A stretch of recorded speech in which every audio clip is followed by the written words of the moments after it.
Profit loss मधील डिस्काउंटवर आधारित किती छान प्रश्न आहे पहा. काय म्हटलंय, एका व्यापाऱ्याने एका वस्तूची छापील किंमत 28% नफा मिळावा अशा प्रकारे ठेवली. म्हणजे 28% नफा मिळावा अशा प्रकारे त्याने ती वस्तूची किंमत सेट केली, छापली.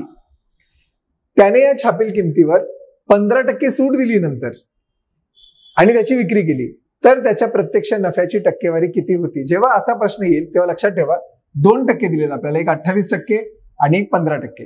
तर मी काय करतो, x बरोबर 28 घेतो आणि y बरोबर ही जी सूट दिली आहे 15%ची त्याला मी घेणार -15, कारण सूट दिली आहे आणि 28% नफा मिळवायचा होता म्हणून तो पॉझिटिव्ह.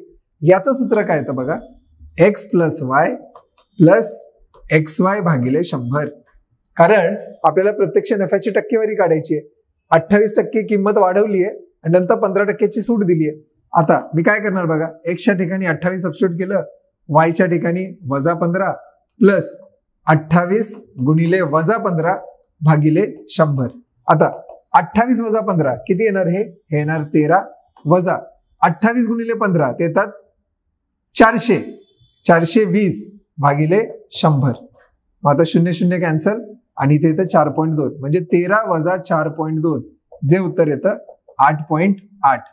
8.8 उत्तर आहे आपला ऑप्शन क्रमांक 3. आहे की नाही, सिंपल सांगा. म्हणजे हे प्रश्न या फॉर्म्युलाने सुटतात हे लक्षात ठेवा. आणि व्हिडिओ आवडल्यास नक्की लाईक करा.